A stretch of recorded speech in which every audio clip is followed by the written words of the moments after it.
अस्सलामु अलैकुम वरहमतुल्लाह। Mohammad Tahir Khan highlights of life के साथ हाजिर हूँ। फैसल साहब कैसे हैं आप? अल्हम्दुलिल्लाह। मोहम्मद फैसल हरकत में है बरकत में आपकी खिदमत में हाजिर। हाँ जी जनाब, क्या हो रहा है? बस कुछ नहीं हो रहा। मैंने कभी जिंदगी में नहीं सोचा था कि मैं यूट्यूब चैनल बनाऊंगा, पहली बात। और फिर मैंने ठीक दूसरी है। कभी जिंदगी में ये नहीं सोचा था कि मैं र्यूमर्स पे वीडियो बनाऊंगा। लेकिन फिर मुझे आजकल तो याद मेरा आया ख्याल कि है। मैं तो पाकिस्तान क्रिकेट से वाबस्ता हूँ। तो मैं र्यूमर्स और हाँ रियलिटी पे ही वीडियो बना सकता हूँ, इसके अलावा मैं किसी भी इसमें वीडियो नहीं बना हाँ। सकता। तो और सीन ये आजकल है। तो मैं आपको बताऊं, जी जी। दुनिया दुनिया भी लगता है र्यूमर्स पे ही चल रही है। हाँ, रिमर्स तो इसलिए चल रही है कि हकीकत से कोई आंखें मिलाना नहीं चाहता। ये जो दो चार आंखें हैं मेरी, तो मैं तो चार आंखें मिला सकता हूँ। हाँ। हकीकत से आंखें मिला नहीं सकता, ओके, कोई मिलाना नहीं चाह रहा है किसी। ये सही। है सीन। टॉपिक बताएं। टॉपिक भी र्यूमर है।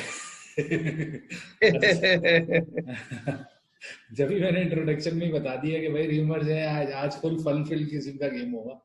अजहर अली को कैप्टनशिप से हटाने की बात हो रही है, रिजवान और बाबर में से चॉइस की बात हो रही है। और अगर कोई और चीज है माइंड में तो बता दें। अच्छा चलें फिर इसी पे बात करते हैं। हाँ जी। सबसे पहले तो भाई, आप अजहर अली को कप्तान बनाने का फैसला ही गलत था।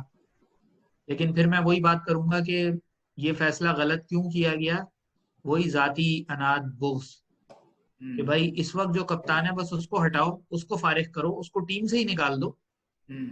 और इसको कप्तान बना दो। वही। हालांकि उस टाइम अगर ये कप्तान चेंज करना चाहते थे तो असद शफीक पिछले 1.5 साल से वाइस कैप्टन था टेस्ट टीम का, उसको बना आप सकते थे। लेकिन नहीं बनाया क्योंकि उस वक्त बस वो ये था किसी तरह इस बंदे को हटा दो बस। आप और कंप्लीट करें बात, क्योंकि फिर मैं मेरे भी दिमाग में आया, लेकिन आप बात कंप्लीट करें। हाँ, और फिर अब जब उसको हटाएंगे, अव्वल तो पहली, यानी मैं ये नहीं कह रहा कि कोई जस्टिफिकेशन है या मुझे कोई हमदर्दी हो रही है अजहर अली से।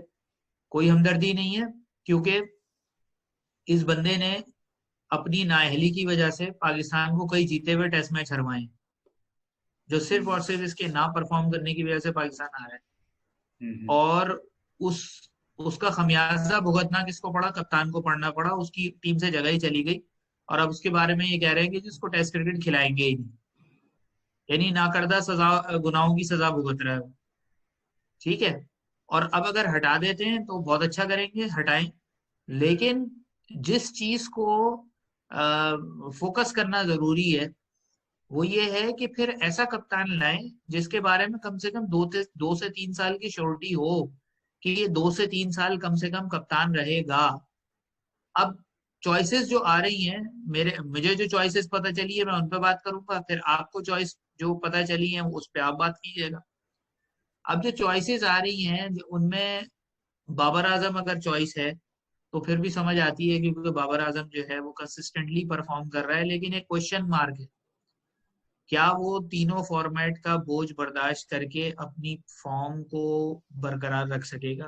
फिर खुसूसन मुश्किल टूर्स के ऊपर, जैसे अभी हमने इंग्लैंड में देखा कि टेस्ट टीम में तो वो कैप्टन भी नहीं था, लेकिन टेस्ट टीम में उससे वो रन नहीं हुए टेस्ट मैचेस में जो उससे एक्सपेक्ट किए जा रहे हैं। हम्म। फिर दूसरी बात यह है कि अगर बाबर आजम नहीं है तो फिर जो दो नाम आ रहे हैं, शान मसूद या हम्म। रिजवान। अच्छा, शान मसूद के बारे में फिर वही बात है कि शान मसूद की जो परफॉर्मेंस है वो एक एवरेज प्लेयर है। ठीक है, पर्सनैलिटी बहुत अच्छी है, मैन हैंडलिंग बहुत अच्छी आती होगी, और मैन मैनेजमेंट बहुत अच्छी करता है, कैप्टनसी अच्छी कर लेता है। बिलखुसूस अभी जो हमें उसमें T20 में नजर आया, जिस तरह उसने सदरन पंजाब की बिल्कुल फजूल बॉलिंग अटैक के साथ फाइनल खिला दिया। तो ये स्किल्स उसके अंदर मौजूद हैं। लेकिन मसला ये है कि ये स्किल्स इसलिए इनफ नहीं है कि इंटरनेशनल क्रिकेट में आपको अपनी परफॉर्मेंस को अप टू द मार्क रखना पड़ता है, बाकियों से ऊपर रखना पड़ता है दूसरों से काम लेने के लिए। अब फॉर एग्जाम्पल उसकी जो एवरेज परफॉर्मेंसेज हैं, उसके बाद अगर 6 महीने बाद आपको ये ख्याल आया कि भाई इसकी बैटिंग एवरेज 27-28 से ऊपर जा ही नहीं रही है और ये ओपनर है, तो और फिर जब वो कैप्टनसी का बोझ पड़ा, पता चला जी ऑस्ट्रेलिया के खिलाफ नाकाम, वो साउथ अफ्रीका के खिलाफ नाकाम हो गए, और दूसरे जो न्यूजीलैंड के खिलाफ नाकाम हो गए टेस्ट मैचेस में, तो फिर 6 महीने बाद आप कप्तान हटा देंगे। एक सवाल। दूसरी बात कि अगर फॉर एग्जाम्पल आपने इस वक्त, और एक बात जो इस वक्त मेरे जहन में पता नहीं क्यों मुझे लग रहा है, मेरे एक दोस्त है माजिद खान, वो मुझे भेजते रहते हैं मजे मजे की जो है वो क्लिप्स।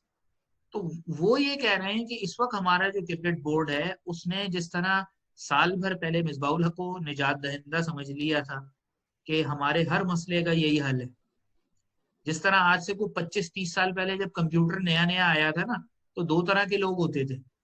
एक वो लोग होते थे जो कंप्यूटर से खाइफ थे और वो कहते थे कंप्यूटर को पास भी नहीं फटकने देना, और दूसरी कैटेगरी वो लोगों की होती थी जो कंप्यूटर को देख के बड़े एक्साइटेड हो जाते थे।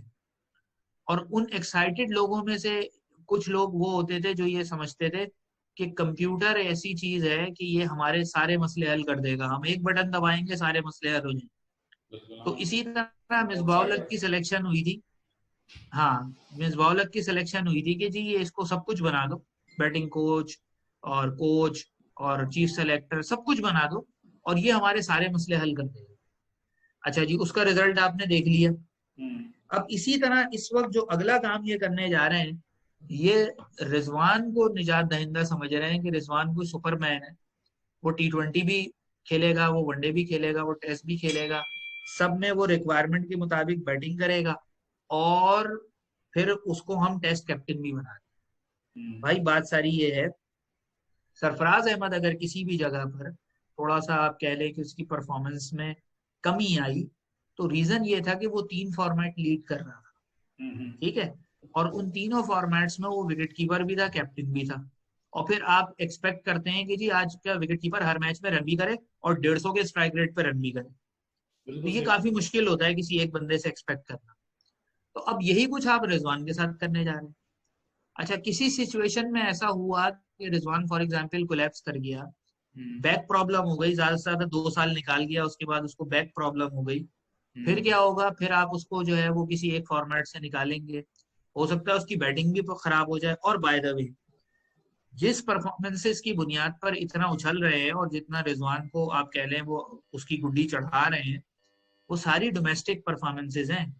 इंटरनेशनल में आप T20 और वनडे में उसकी परफॉर्मेंसेज देखिए, स्ट्राइक रेट और एवरेज किसी भी तरह इस काबिल नहीं है कि आप उसको वनडे और T20 इंटरनेशनल खिला सकें।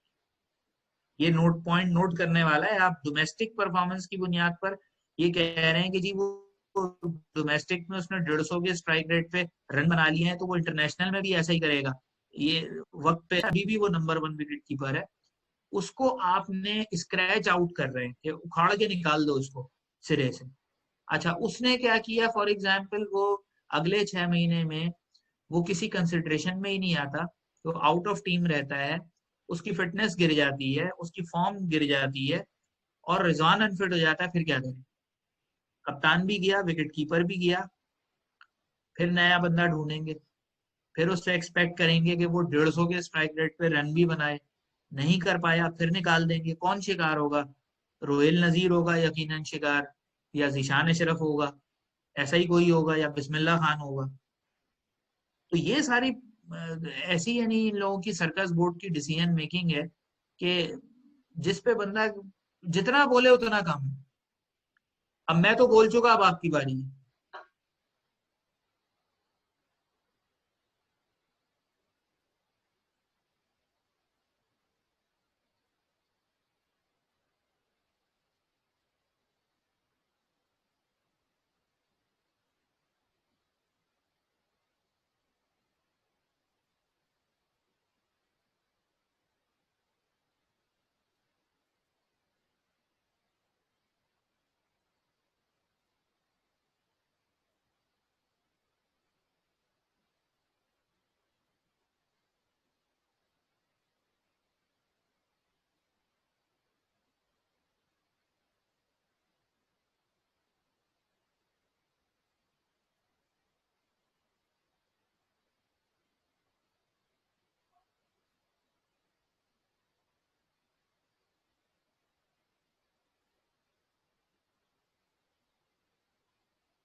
यार आवाज नहीं आ रही।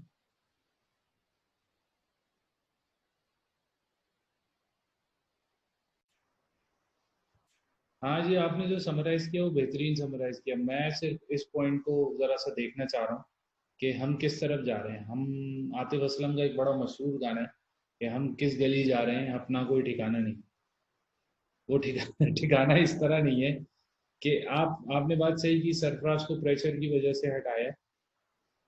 दो गलत फैसले जो होते हैं ना, वो एक सही फैसला नहीं बना सकते। यानी दो माइनस मिलके एक प्लस तो बन जाता है, लेकिन दो गलत फैसले हैं। आप पहले रील्स हम्म। पे आपने अजहर अली को, पहली बात तो मिसबा को डुअल रिस्पॉन्सिबिलिटी नहीं देनी चाहिए।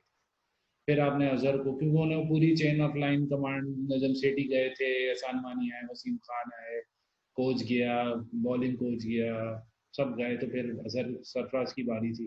वो चेन चलती गई, सब आप करते रहे। मतलब होता है ना कि आपको कोई वजह हो किसी किस्म की, आपने कोई वजह नहीं ढूंढी, बस आपको हम्म। चेंज करना था, आपने बस अपनी मर्जी के लोग लेके आने थे, वो लेके आ गए। मिसबाह हम्म। के साथ भी ज्यादती हुई। मैं इस पहली दफा मिसबाह के हक में बोल रहा हूँ। उसको पहले इस्लामाबाद यूनाइटेड की कोच से हटाया कि डुअल वो नहीं कर सकते आप रिस्पॉन्सिबिलिटीज। फिर उसको यहाँ डुअल रिस्पॉन्सिबिलिटीज दी, फिर वो उसमें नाकाम हुआ, फिर उसको एक से हटाया। मतलब ये क्या तरतीब बनने जा रही है कुछ नहीं पता। रिजवान, बाबर और शान मसूद में से जो भी कप्तान बनता है, इन तीनों के साथ ज्यादती है। आप पाकिस्तान में रिवायत रही है। अच्छा, मैं एक बहुत इंपॉर्टेंट बात बता दूं, जो भी वाइस कैप्टन पाकिस्तान में होता है ना, उसको पता चल जाना चाहिए कि उसे कप्तान नहीं बनना। हम्म। पूरी दुनिया में रिवायत ये होती है कि जैसे बेन स्टोक्स बने हुए कप्तान, अभी केएल राहुल को नायब कप्तान बनाया उन्होंने। रोहित शर्मा क्योंकि मेरे ख्याल से आईपीएल के बाद नहीं खेलेगा ऑस्ट्रेलिया के खिलाफ वनडे और टी20, तो उन्होंने के एल राहुल को व्हाइट बॉल का वाइस कैप्टन बनाया। इसका मतलब है कि वो नेक्स्ट कैप्टन इन लाइन। 24-25 साल उम्र है उसकी। 6-8 साल, अगर वो 10 साल क्रिकेट खेलता है तो मोर देन इनफ हो जाएगा उसके लिए। कोहली 30s के करीब जा रहा है, 4-5 साल और क्रिकेट खेलेगा या ज्यादा खेलेगा, लेकिन वो एक लिमिट होगी उसकी कि 2023 या 2027 का कोई एक वर्ल्ड कप होगा, वो उसका आखिरी होगा। हो सकता है बीच में ही हो। हमारे यहाँ रिवायत है वर्ल्ड कप की, उनके यहाँ तो रिवायत नहीं है ऐसी वर्ल्ड कप की कि वर्ल्ड कप में ही जाना है। खैर, अगर इन सब ये जो व्हील्स, ये जो आप क्या कहते हैं इसको, म्यूजिकल चेयर की बात करें, तो म्यूजिकल चेयर में सरफराज, सबसे ज्यादा नुकसान सरफराज का हुआ। उससे ज्यादा नुकसान पाकिस्तान क्रिकेट टीम का हुआ। उससे ज्यादा नुकसान पाकिस्तान एज ए नेशन का हुआ। लोग, आपको पता ही है, आप भी बाहर रह रहे हैं, मैं भी बाहर रह रहा हूँ, लोग मजाक उड़ाते हैं, लोग चलते फिरते हूट करते हैं। जैसे हमारे यहाँ पर एक मौजूद है बंदा, वो बकायदा मुझे मिसबाह उल हक का वॉलपेपर दिखाता है मोबाइल पे कि ये आपकी क्रिकेट संभालेगा, ऐसे अपना नहीं पता कल का। तो इस तरह की बातें होती हैं। आपके पास लॉजिक्स होनी चाहिए। कोई आप, अच्छा, लोगों के आने की भी वजह ये लोग बताते रहते हैं, अब ये लोगों के जाने की भी वजह बताते रहे कि कोई कप्तान सिलेक्ट हुआ तो उसकी भी वजहें बना बना के वजूहत बताते रहे कि भाई इस वजह से सिलेक्ट किया। अब वो जा रहे हैं तो उसकी भी वजूहत बना बना के select. Azhar Ali as a person एक वीक आदमी है। अजहर अली एज अ कप्तान एक वीक कप्तान है। Azhar Ali as a main player, एक वीक मेन प्लेयर है।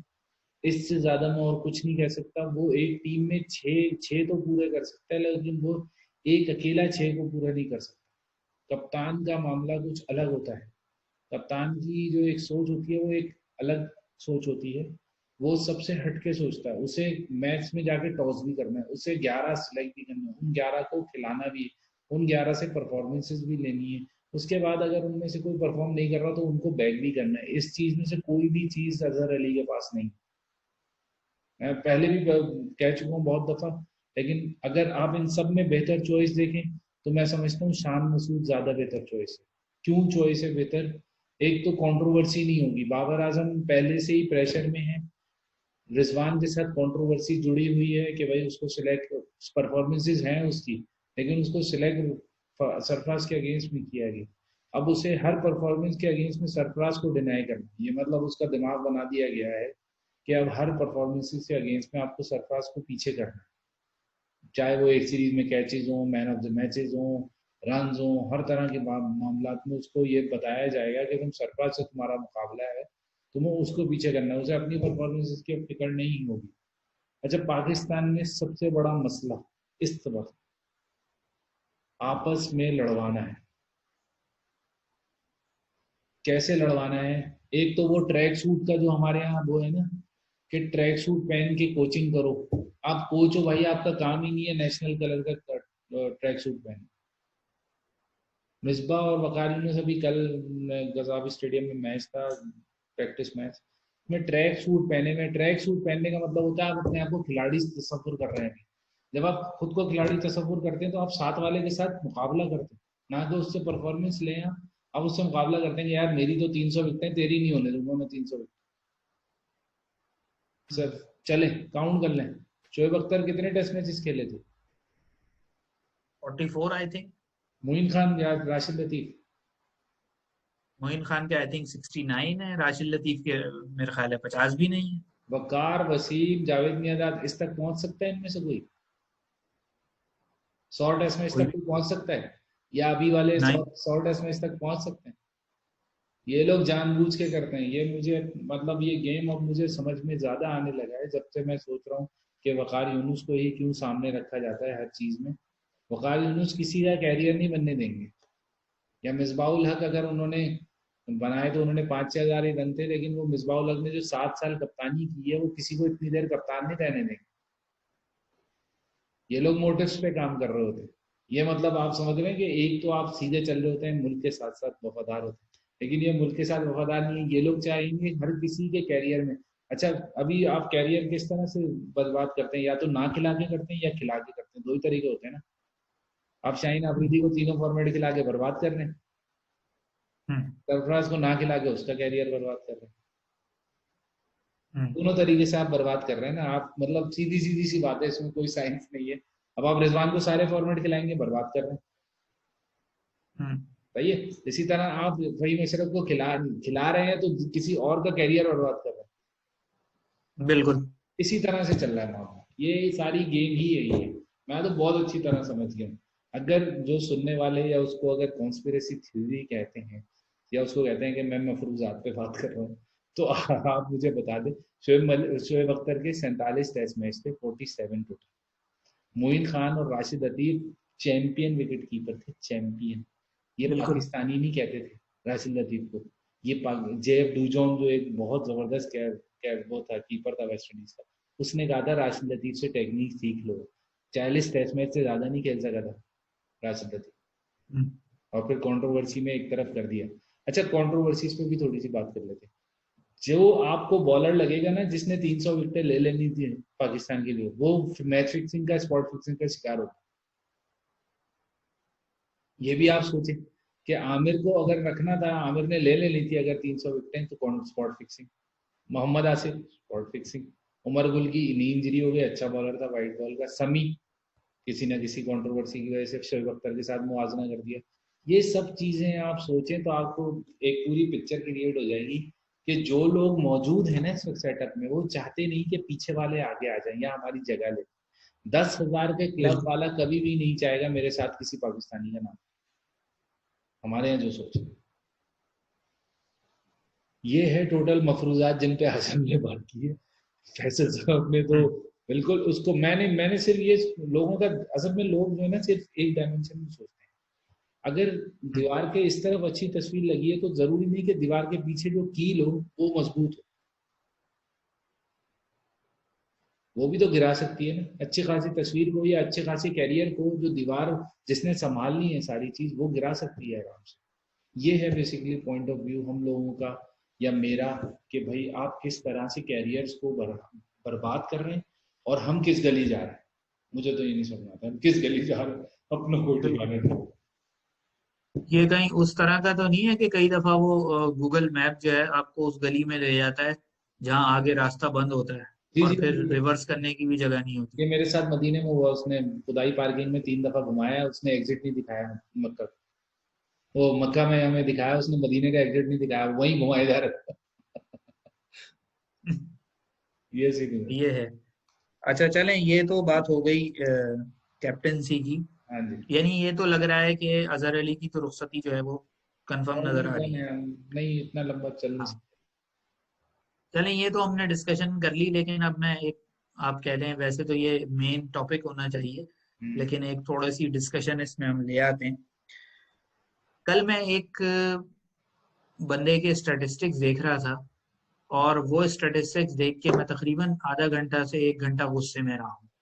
लाहौर। और मुझे इतना दुख हुआ, मुझे इतनी तकलीफ हुई कि हमारे जो कर्ता धर्ता हैं, और उसमें सब शामिल हैं, उसमें कोई एक्सेप्शन नहीं है, जिस जिसके हाथ में इख्तियार था सब उसके जिम्मेदार हैं कि एक बॉलर है, 36 साल का वो हो गया है, 129 फर्स्ट क्लास खेल चुका है, 573 विकेटें हैं उसकी, 38 दफा उसने 5 आउट किए में, और अभी भी वो सेंट्रल पंजाब और सिंध के मैच में 5 आउट कर चुका है पहली इनिंग में, और एक T20 नहीं खेला वो पाकिस्तान से आज तक। नाम बताइए। मैं बस क्या कहूँ, मैं तो समझ में नहीं आता कि कराची वाले क्या ये सिंध को बम्बई से कोई गलत किया था क्या, मुझे ये बता। सिंध को वापस बम्बई से जोड़ दूंगा। हद हो गई यार। और एग्जैक्टली इस इशू के ऊपर कल एक वीडियो बनाई है तनवीर अहमद ने। अच्छा। तनवीर अहमद ने उसको ना खिलाने की एग्जैक्टली सिर्फ यही वजह बताई है। मैं इस पर ज्यादा बात नहीं करूंगा क्योंकि लोग फिर जो है वो फौरन ठप्पा लगा देते हैं कि जी आप तो कौमियत की बात कर रहे हैं, ये कर रहे हैं। भाई दूसरे कौमियत के चक्कर में टीम बर्बाद कर दें, लोगों की कैरियर बर्बाद कर दें, हम बात भी ना करें। ये तो बात है सारी। बॉलर का नाम है ताबिश खान। हाँ हाँ, मैंने ताबिश खान बता दी। मैंने ताबिश खान के अलावा कोई बचा नहीं, सदफ हुसैन और ताबिश खान के अलावा हमारे डोमेस्टिक में अब कोई बॉलर बचा नहीं। कहा अगर और वो अभी भी 36 साल की उम्र में आउट कर रहा है, अगर और अभी भी वो किसी कंटेंशन में नहीं। अगर एक प्रिडिक्शन करने जा रहा हूँ, मिसबाउल हक 20, 23, 24 से 29, 28 साल की उम्र के दरमियान के प्लेयर्स को नहीं खिलाते। फवाद आलम 34 साल में रिटर्न हुआ है। आगे आप खुद जानते हैं, न्यूजीलैंड के खिलाफ हो सकता है तैयारे में समझ रहे मेरी बात? तैयारे में हो सकता है इशारा हो। ये ये करते, अभी जो थोड़ी देर पहले मैंने कहा ना, ये कैरियर बर्बाद करते हैं, उसको फ्रस्ट्रेट करते हैं, फिर उसके बाद उसको आस दिलाते हैं, फिर उसको आस उसकी बना के रखते हैं, और फिर उसको एक चांस देते हैं। जब वो बहुत डेस्परेट हो जाता है और वो परफॉर्म नहीं कर पाता तो उसको निकाल देते हैं। आबिद अली, फवाद आलम, ताबिश, सदफ, तो पता नहीं आप पीछे से कितने नाम लेकर आ जाएंगे आप। मेरे ख्याल से ये चार तो अभी सर्किट में हैं, तो इसलिए बता दिए मैंने आपको। हम्म। बाकी ऐसे ऐसे लोग, ऐसे ऐसे हीरे हमने यहाँ पर, चाहे फजले अकबर देख लें आप जाहिद महमूद की देख लें, आप पीछे उसकी क्या की है उसके साथ, अभी रोमान रईस के साथ हम क्या कर रहे हैं, हसन अली के साथ हम क्या कर रहे हैं, हम किस तरफ जा रहे हैं, अपना कोई ठिकाना नहीं। यही सारी बात है। ताबिश खान के लिए मैं ये कहूंगा, देख भाई करता रहे मेहनत, रोजी रोटी कमा, कंट्रोवर्सी से दूर रहे, किस्मत चमकते हुए देर नहीं लगती। आपने कहा ना सरफराज का टेस्ट कैरियर खत्म करने जा रहे हैं, मैं आपको लिख के दे सकता हूँ सरफराज का कैरियर कभी भी खत्म नहीं हो सकता जब तक वो खुद न मना करे। ये का कुछ भी ख्वाहिश हो तो सकता मेरी है, भी यही है। ओवरनाइट कुछ भी हो सकता है, यूं आएगा वो पलट के, जैसे गया है खामोशी से तो ख्वाहिश ऐसे ही आएगा खामोशी। ख्वाहिश तो मेरी भी यही है, लेकिन बहरहाल ये लोग जितने करते धरते हैं उनके अजाइम ठीक नहीं लग रहे। हाँ जी। लेकिन मैं आपको एक बात बता दूं, लेकिन बहुत अजीब सी बात है, कोई भी चीज सर्टेन नहीं है। एक चीज सर्टेन है पाकिस्तानी क्रिकेट में, कोई भी चीज सर्टेन नहीं है। वो है अनसर्टनिटी। बस, चाहे वो टीम हो चाहे वो बोर्ड हो, कल ये नहीं रहेंगे, कल वो आ जाएंगे इंशाल्लाह। चले जी। चलें फिर यहीं हाँ रोकें। जी, बिल्कुल बिल्कुल।